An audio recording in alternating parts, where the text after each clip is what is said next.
Now what we're going to look at is other hormone therapy. So we're rolling into, y'all already talked about a lot of the estrogen, progesterone, kind of how those things are working.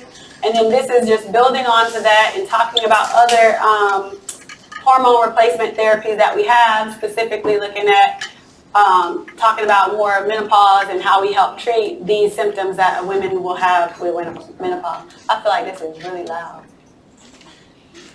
Can y'all hear me better now? You saying no, somebody right next to you saying yes. Okay, I'll turn it back up. Okay, I'll leave it here. All right, so looking at our fertility reproduction part 2, so carrying on with what we did.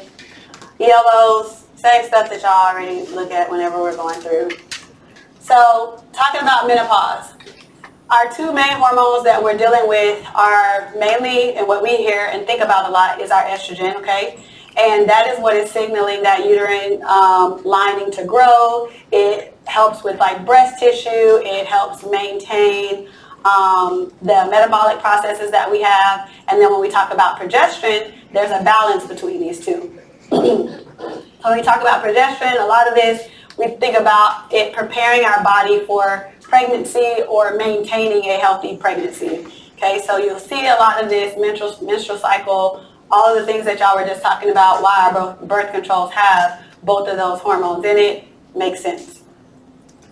So when we're looking at menopause, essentially what it is that their ability to have a menses or a period has stopped. They are no longer able to reproduce or have children. They're not fertile anymore. And they have to be in this state for at least 12 months, okay, of not having a cycle and of known infertility. So most of the time, what we know and what we can easily see is that they don't have a menstrual cycle for at least 12 months. Usually this happens in the early 50s. You can see some women who are in their 40s who end up going through menopause, what they like to call early. But usually you see it in your 50s, and then you have both of those levels, the estrogen and the progesterone, decreasing. All of this is just background for you to know kind of what's going on, because when we talk about our replacement therapy, we're looking at medications that deal with our estrogen and our progesterone. With our estrogen deficiency, we have a lot of symptoms in our progesterone deficiency as well. We have a lot of symptoms that are unpleasant for women whenever they are going through the menopause. So when you're looking at specifically estrogen, you see that you have more of your vasomotor symptoms. So like the hot flashes, which is the main thing that a lot of women will complain about. Like, I'm sleeping and I wake up and I'm drenched in sweat, like I'm just hot. I remember my stepmom going through it. She had the air down to like 60, and my dad hates the cold. And he was like in blankets and hats, and I'm like, Daddy, you are being super dramatic. My mom, I was like, it feels so good in here, thank you. My dad has the house on like 80 all the time. I hate it. I hate it. And we live in Florida, okay? So it was horrible. So just remember, your vasomotor symptoms are the biggest ones that your patients are going to complain about, and this is usually why they are going to come in for treatment, because they are uncomfortable, okay? You also have your genital urinary atrophy that occurs, so a lot of times they will have painful sex, vaginal dryness. It's a big change in their life.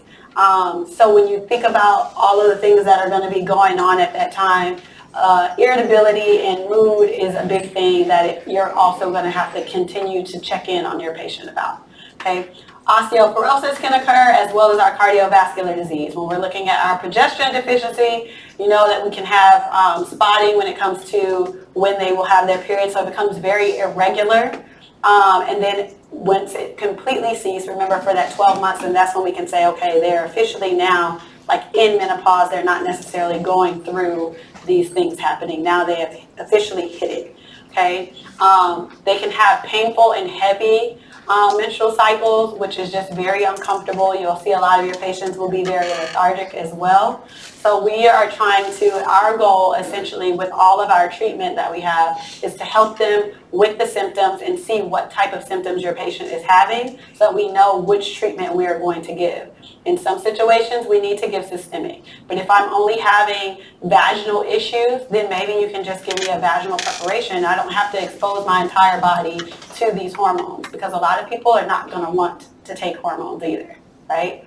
So essentially, this is just on the right side. It's just telling you about, hot flashes, telling you about the atrophy that can occur and the fact that they have this painful sex or painful intercourse because they have lost their lubrication. So sometimes we can just re-lubricate them, and other times that is not enough and it will still become painful, and so we can then move on to more systemic treatments, well, vaginal treatment and then systemic treatments. Makes sense as we go along, okay? So the medical history. Y'all just learned a lot about this, right? When we're talking about their history with cancer, we're talking about them having different DVTs, cardiovascular risk, all of those things. Do they have osteoporosis? Because am I going to be making it worse by giving them this estrogen-containing product? So just looking at all of these, your background information, your patient history, to determine what medication am I going to choose. Just like we were saying, what is their background information when we were picking a contraceptive? Same idea. What is their background information here? How are we going to choose a medication that is appropriate for them? And then how much is this impacting their quality of life? We talk about this all the time. I tell y'all this all the time. We want to make our patients comfortable. We want to make them, especially whenever I'm over 50, I want to coast into my grave in peace, okay? Let me be happy. So if we can make them more comfortable, less symptoms that they're having to go through, the better, right? So individualization of therapy is key. Everybody is not going to be treated the same way. My symptoms are not going to be the same as the person next to me, okay? So figuring out what that background history is. When you have a question on your exam, hey, what are the things that stand out to me? What are these, what is their past medical history that makes me not be able to give certain medications, okay? That's what you're looking for as we continue to go through this. And then we saw our SERMs, right, when we were dealing with osteoporosis, and then your estrogen and progesterone therapy. You can use them together or you can use them alone, and we will get more into that as we continue. So our non-hormonal options for menopause, just like what we were talking about, right? I can give them a vaginal lubricant to help if their only symptom is just vaginal dryness. Some people will come, they will have hot flashes, they will have the vaginal dryness, like everything is just out of whack. And some people, I just have vaginal dryness. So if that is the case, I can start out with my vaginal lubricant, which they can get over the counter. We don't have it in the pharmacy. You can just tell them to go get it over the counter. Or I can give them hormones. This is also a good option for someone who does not want hormones yet. Some people will try to put it off for as long as they can before they take it because they don't want to have any increased risk or because of their family history, right? So if I don't want the hormone, I can still kind of help you. I can still give you a lubricant that will give you a partial solution to the problem. If that's all they have, it may work, and that may be all they need. You see our antidepressants that we have here, our SSRIs and our SNRIs. When you're talking about your paroxetine, that is the one that is FDA approved for us to use in menopause for the hot flashes. And this is the first non-hormonal agent that has been approved. We can use other medications that are in the class, in our SSRI class, but I want you to remember paroxetine because that is the one that is approved for it. When you're looking at your SNRIs, you have your venlafaxine and your desvenlafaxine, but our drug of choice, when we're talking about if we're doing oral, we're going to go with our paroxetine. We also have clonidine, gabapentin, oxybutynin, methadopa. Clonidine you'll see used a lot for this, the other three not so much, depending on what the symptoms are that the patient is having. But for the most part, we will see our paroxetine, the vaginal lubricant that you're going to tell them to go and get over the counter, and then you'll also see the clonidine a lot, but we're going to go through. So if you had to pick, if you had to start and you had an SSRI versus an SNRI, which medication are you going to pick? Which class? SSRIs, okay? And then specifically, we're going to pick our paroxetine because that is our drug of choice when we're talking about their vasomotor symptoms as far as their hot flashes. Okay, these medications, a lot of patients love them. I don't know if it is a placebo effect But there are herbs that actually work, right? And so a lot of patients and a lot of providers will tell patients to take these medications. They are not FDA approved, but if someone does not want to take those herbal medication or their hormonal replacement therapy yet, then these are options that work. One of the very popular ones that you may have heard about is estrogen. And it's a combo product, different ones depending on which box they get, but they have different combinations of these drugs in here, okay, of these herbs in here. So just know that there are herbal options that patients can use, and they will probably likely try these before they even come to you because they are over the counter. This is nothing that we have in the pharmacy, of course, and you are not guaranteeing them that these may work because these are not regulated, right? They're natural herbs. So looking at our hormone replacement therapy, we can have estrogen with or without progesterone, okay? So our menopausal hormone therapy, MHT. Although we have this treatment that can stabilize their mood, we are not using this to treat issues with their mood, okay? We're just keeping them where they're at. These are good for their vasomotor and genitourinary symptoms that they may have, but they can also help them with sleep, which is usually what's disrupting them at night, right? Especially if they have those vasomotor symptoms, if they have those hot flashes. Okay, so this is a big thing.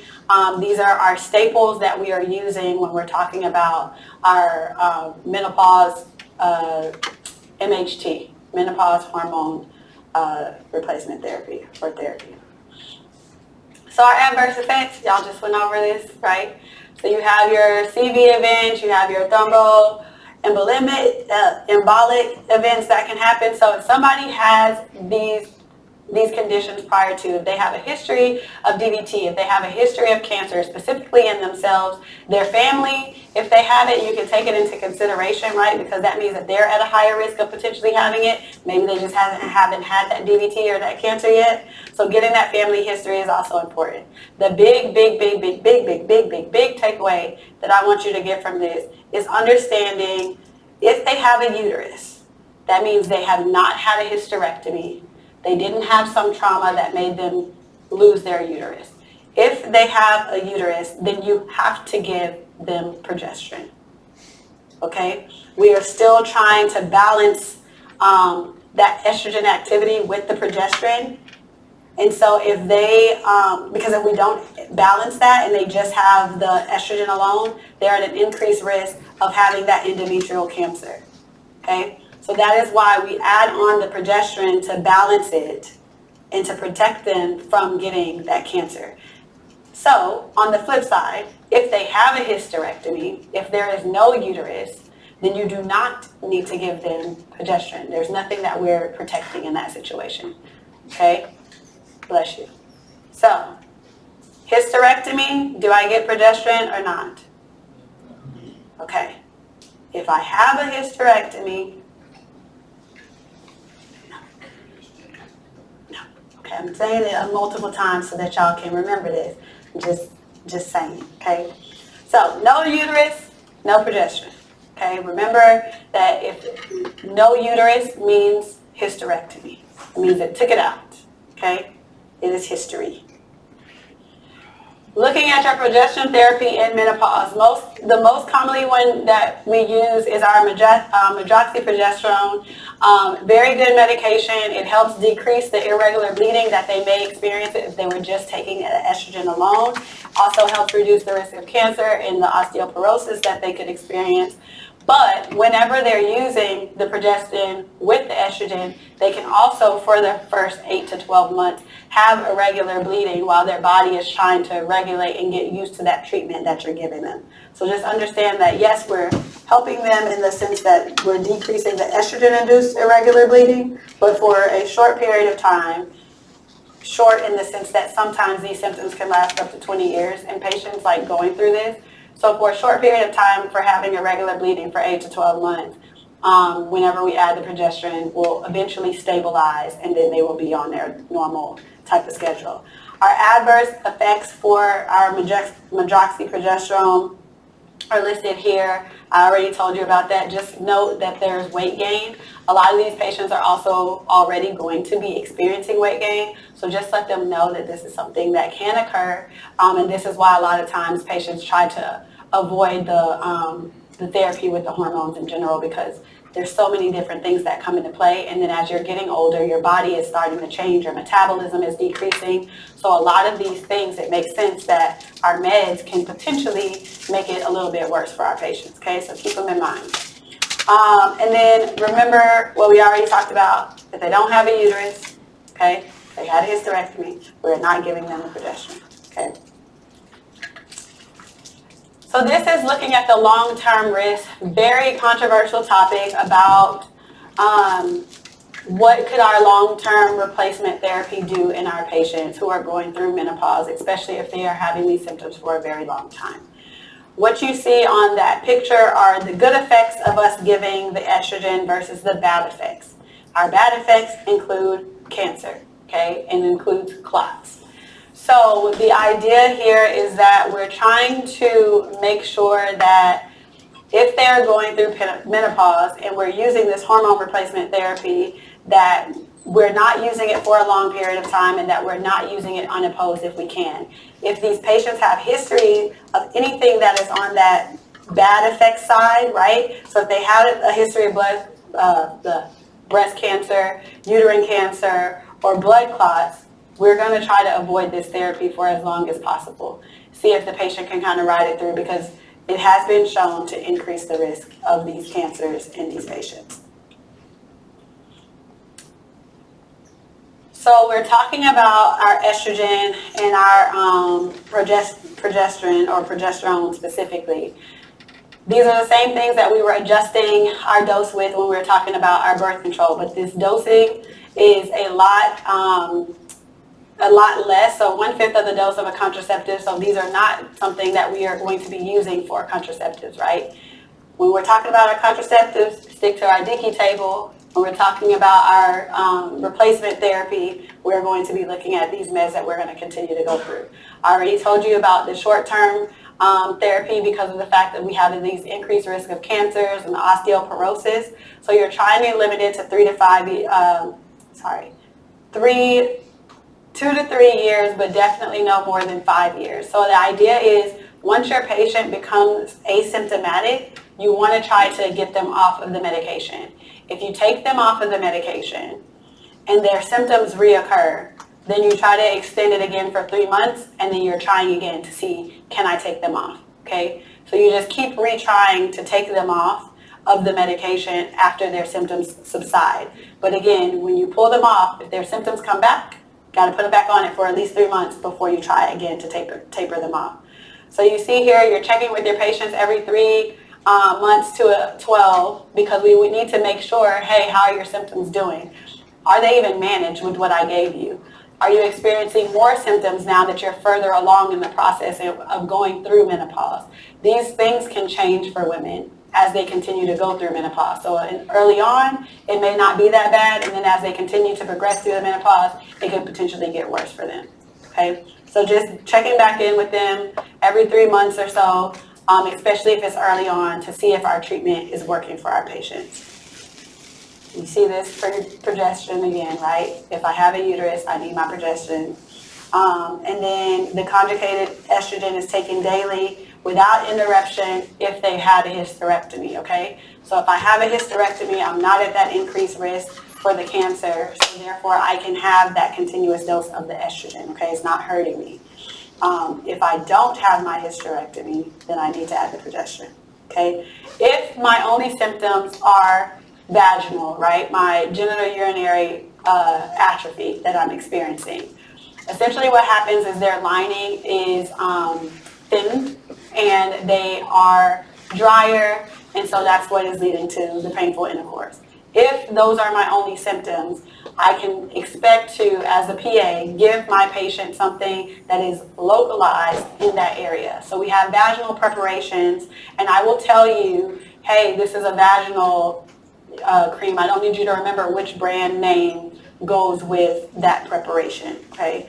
but I will let you know. So if I'm telling you that this person is only having symptoms in their vaginal area, you don't need to give them something that is systemic. Give them something that is specifically dealing with the vaginal area, especially if I've already tried a lubricant and it's not working, and now I'm saying, okay, I want to progress to this hormone replacement therapy. We have our options, okay? Wrong computer. Close this. So this is just talking about the different ways that you can give your patient their replacement therapy. So this is depending on whether or not they have a uterus. Some of them have more risk than others. The one that you're seeing used the most is trying to, especially early on, is trying to mimic their menstrual cycle. So you have the estrogen with the cyclic progesterone. So they're taking their estrogen on certain calendar days, so 1 through 25, and then they take the progesterone towards the end, and it's just trying to mimic that normal cycle that our body would normally be producing if we didn't have the decrease in our estrogen and our progesterone, okay? This is very confusing for some patients to know what day of their cycle they're on, so they usually started after they had that last cycle. The issue is that it's very infrequent, right? So if I'm going through these symptoms right now, I don't want to wait for whenever my menstrual cycle is going to pop up because it's not consistent, okay? It could be months, it could be a week. I could have had one in the beginning of the month and now it's here again at the end of the month. So just think about that variability. I just want you to know that there are 3 different types. I don't need you to go into all of these. And just understanding your intermittent is the least likely one to be used, where you're doing your estrogen every day, and then it's like pulse dosing your progesterone. So 3 days on, 3 days off, 3 days on, 3 days off. Thinking about a patient remembering what day they're on. Especially if I'm in my 50s, I'm living my best life. I don't remember what day I took my progesterone on. So you would then have to be writing that for them to remember every single day that they need to take it, and it's messy. So that's why you don't see intermittent used a lot. On here, I'm just showing you the different types of estrogen products that you have that are orally available. I just need you to know that they're estrogens. And guess what? Estrogen is in all of these names. So it should be very easy for you to know them. I don't need you to know the brand name. I don't need you to know the strength. These are our oral options that we have. When we're looking at our vaginal, remember I was telling you if our patients have just vaginal symptoms, I can give them a vaginal preparation, right? So this is where I was telling you, I will tell you if it's a vaginal cream, ring, or a tablet. There are tablets that they can insert vaginally. Usually they'll come with like a little plunger. They insert the tablet in there and it just dissolves, okay? So I will let you know, I don't need you to remember all of the different, like, oh, estrace is micronized, or that micronized means that it is vaginal. I will tell you that it is a vaginal cream or whatever in the answer, okay?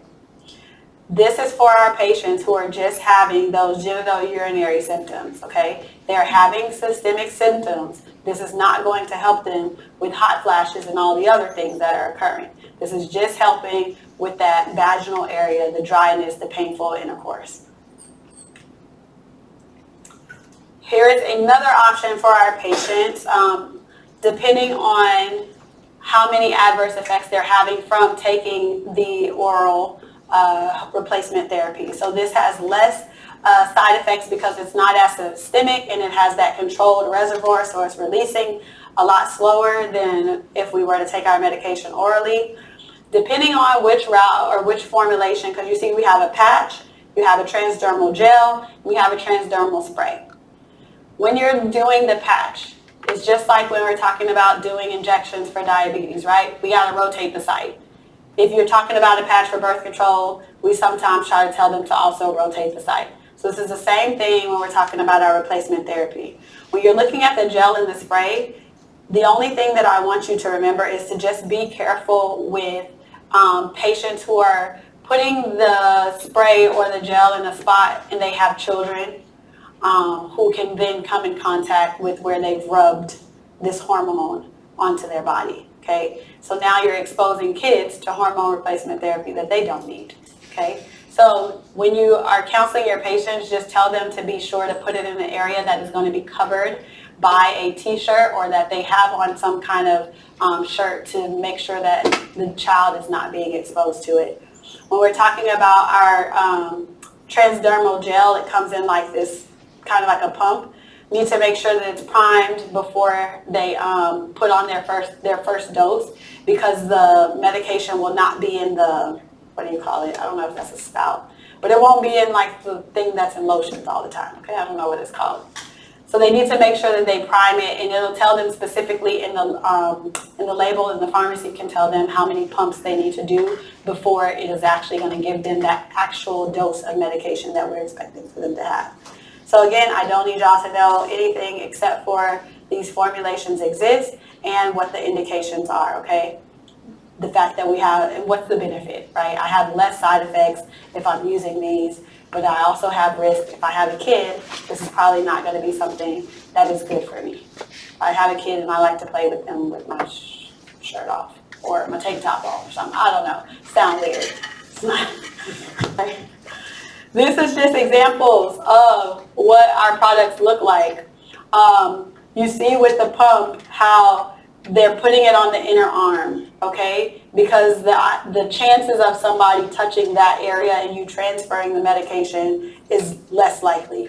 But it can happen, especially if I have on a bra, or if I just have on my tank top and I'm playing roughhousing with my kids and I put their whole face under my armpit, right?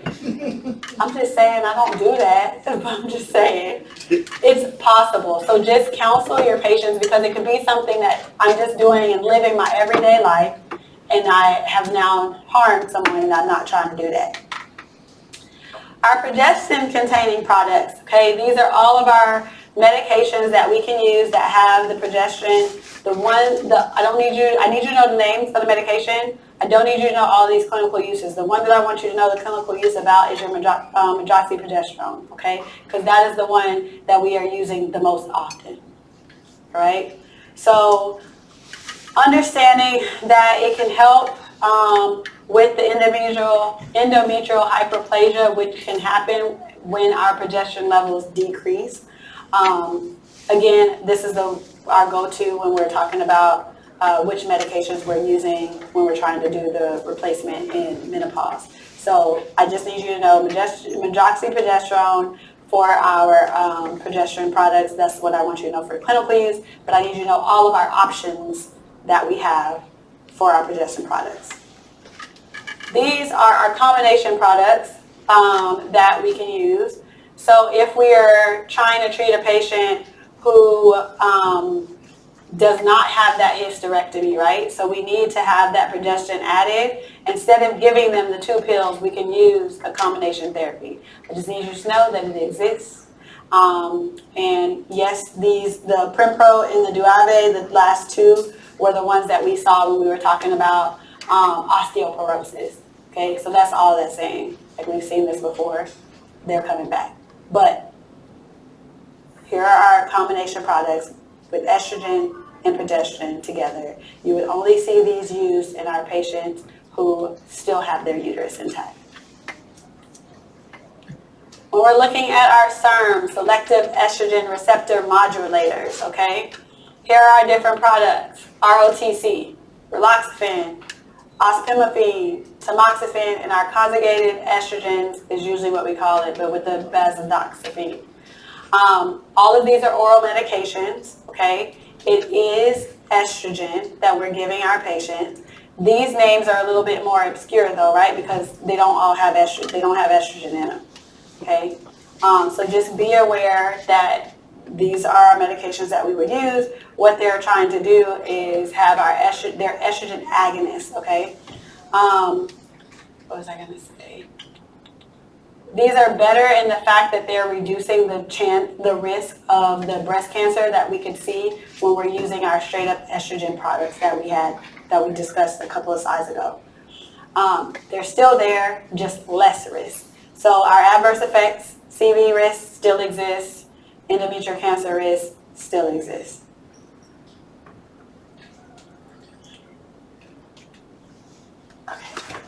So when we're looking at our clinical use, essentially preventing or trying to reduce the chance of a patient having that breast cancer and osteoporosis in our post premenopausal women, okay?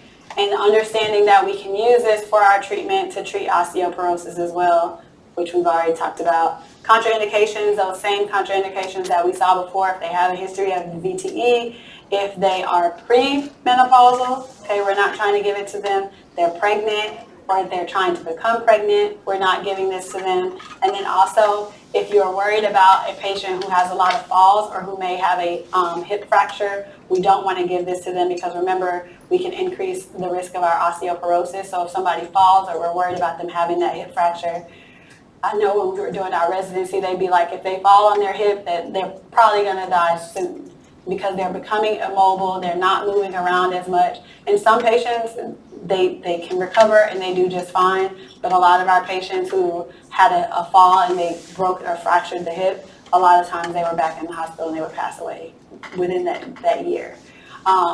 So just understand, if they are at an increased risk for a hip fracture, we are not trying to give these medications. Our interactions, these are the same things that interact with all the other the things that we've been talking about, right? So warfarin, highest offender for everything. Warfarin is always in our way, okay? Our bile acid resins, right? We talk about them all the time and how they decrease absorption of things. Our thyroid hormones, just separate them just how you would separate the bile acid resin. And then using it with other estrogens, because it already has these estrogenic properties, we're not going to try to add them with them because then that is additive effects. We don't need more effects because now we're going to have more side effects, which we're trying to prevent, right? So we don't want to increase the risk of cancer. We don't want to increase the risk of our DVTs. So that's why we're not using this with other estrogen-containing products. Our ospemifene or ospina, this one is more so for our urogenital symptoms that the patients can have, and they can increase the risk of our endometrial cancer as well. So this, just understanding how we can use it, okay, and understanding that if our patient is complaining a lot of hot flashes, that these medications and also the previous one can cause hot flashes. So just be aware that initially we may be exacerbating some of those feelings that some of the symptoms that the patient may have. Okay, contraindication in our pregnant women, and if they have any history of the estrogen-dependent cancer. So if we tried them on another estrogen and they had cancer, or if we know that they have a history of cancer in general, we're just not going to give it to them. If they have undiagnosed vaginal bleeding, this is important because if somebody has undiagnosed vaginal bleeding, it could be because of another serious condition. So that's why we're not going to give them something that could also cause irregular bleeding along the way, because we need to figure out is this the medication or is this an underlying condition. So if they have undiagnosed vaginal bleeding, we're not going to give it. And I already told you about pregnancy or lactation. Don't give it with other medications that are already containing our estrogen because we are increasing the risk of our side effects. Your SIPs, you know that they're there again. Tamoxifen. Tamoxifen is used a lot when we think about breast cancer, so it's for treatment and prevention of breast cancer, especially in our patients who are at high risk. They have a high, they've had it before. We know that breast cancer can come back, especially if they choose not to have the surgery to remove their breast. So that would be someone who's considered high risk. Also, if they have a family history, that would make someone be considered high risk. So we'll see a lot of times the tamoxifen is prescribed to them, oral treatment, so it's not very invasive. Our adverse effects that you see, hot flash, VTE, all of the same things that we were talking about before. So our contraindications make sense. Visual impairment is a contraindication. It's a random contraindication, so you should look out for that if somebody already has visual disturbances. And then our interactions look the same as our previous drugs that we just went over, so nothing that's really standing out here. The thing that you need to watch out for here as far as our interactions are the antidepressants. Remember how I told you that these patients, because of all the changes that they're going through, can potentially be very depressed because of their bodies changing. it would be nice for us to be able to prescribe that SSRI or an SNRI for them to kind of deal with both of those symptoms.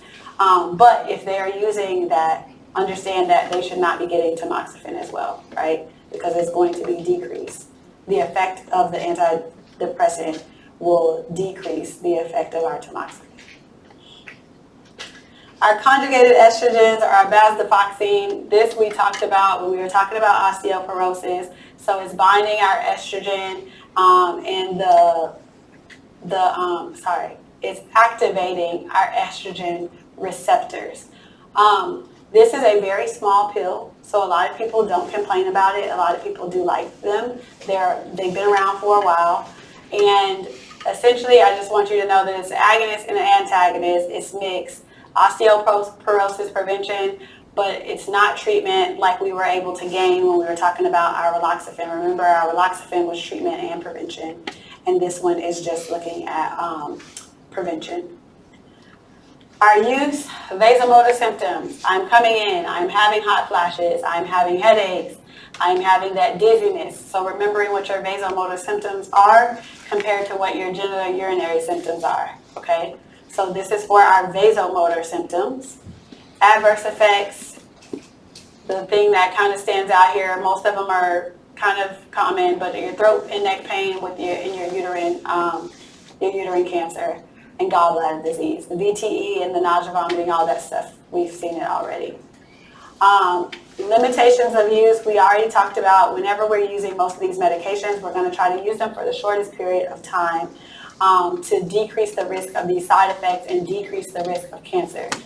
You see with our hormone replacement therapy, our biggest things that we're worried about most of the times are going to be DVTs and cancers that can be caused by us using or replacing the therapy for these patients, their natural hormones for them.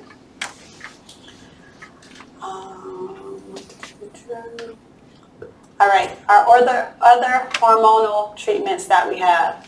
Your Clomiphene or your Clomid. These medications are very good, especially when you're looking at talking about infertility. Okay, so you see how it mediates ovulation through increased output of our pituitary gonadotropins, which we use like our sex hormones, right, our gonads, and it's also helping with that estrogen that they have. So ovulatory failure in women who want to become pregnant. So this means that I am not ovulating, which is why I am not being able to become pregnant. So this is stimulating their ovulation, okay? This does not always work, and sometimes patients will have to go further, and that's whenever you hear about like more invasive procedures, but usually providers and OBs or infertility specialists will try to start here with the Clomiphene first. Unlabeled use, you see that they're trying to use it in males who have infertility, but the effectiveness is not there, bless you, for the most part. See it more in our women who are infertile and are not able to have, they're not ovulating. Okay, no more than 3 bouts of them using this, so no more than 3 courses.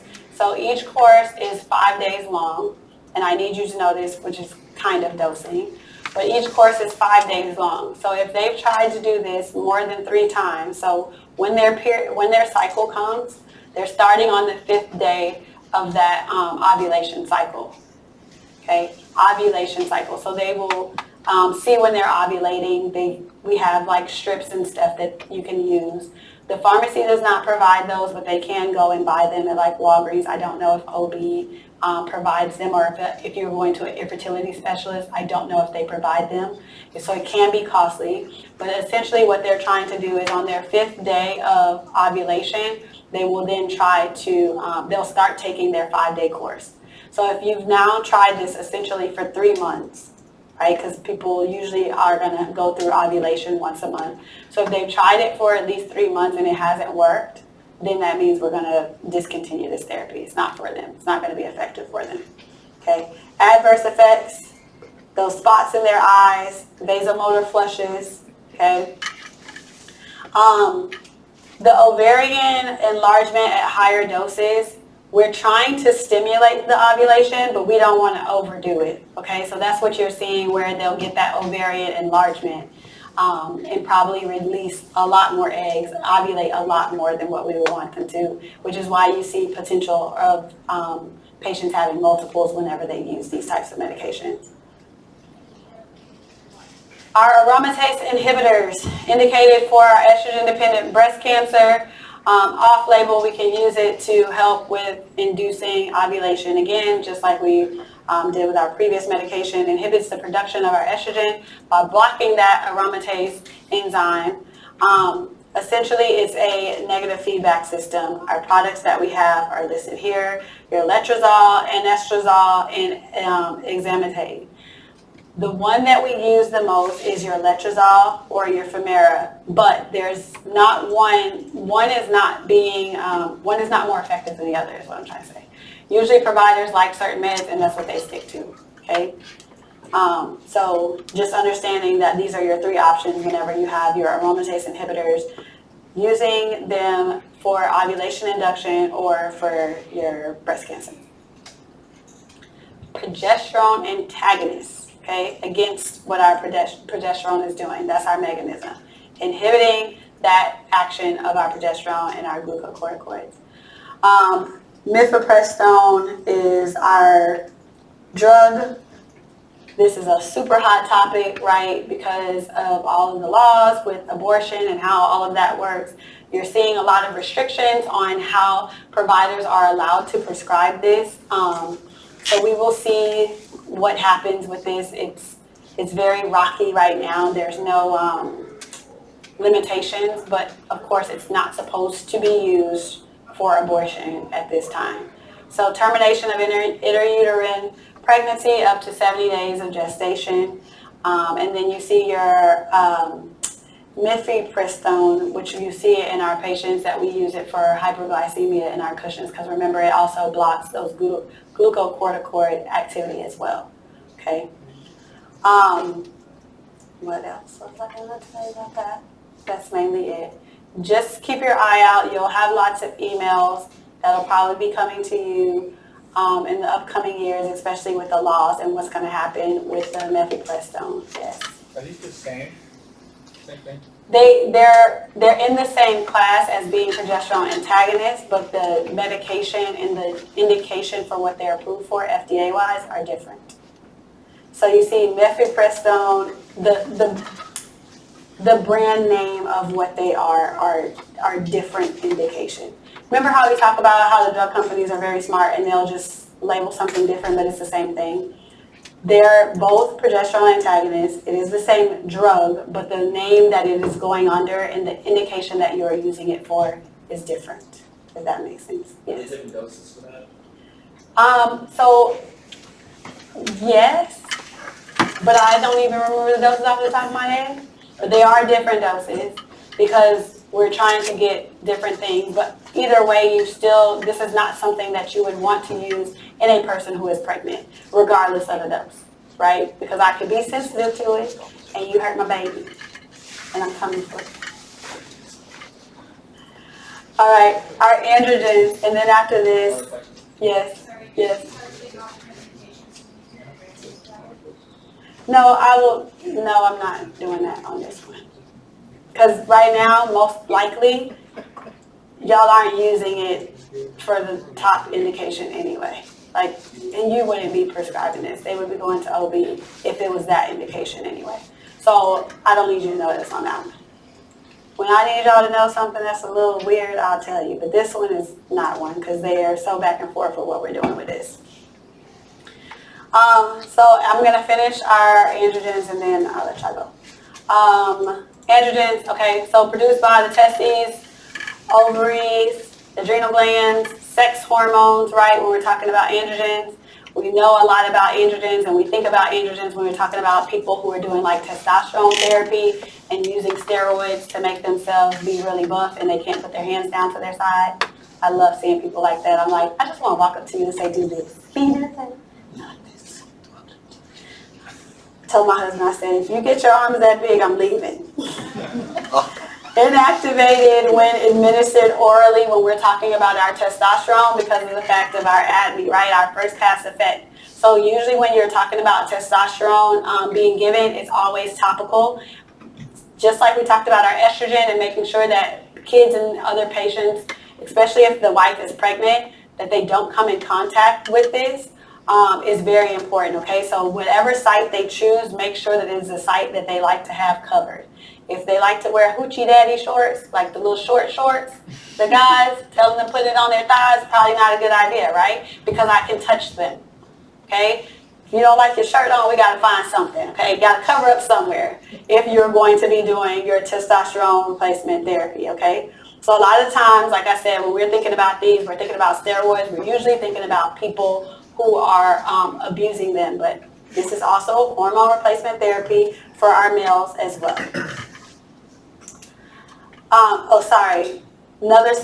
Another thing to point out, with our testosterone therapy, they also have the IM formulation. A lot of men do not like to use this, so most of the time we end up giving them the one that comes in a pump. Clinical use, several different uses that we have, right? Our osteoporosis, we can use it for that, as well as our anemia. I just want you guys to understand what we're using it for when we're talking about our males, okay? The replacement therapy, because they have a low T, okay? I don't even want you to worry about what we're doing in females, because you don't see, you can see it and you can prescribe it for that. It's just not very, very common. And so because it's not something that's common, I'm gonna just stick with, I want y'all to know what's going on with our males for our clinical use, okay?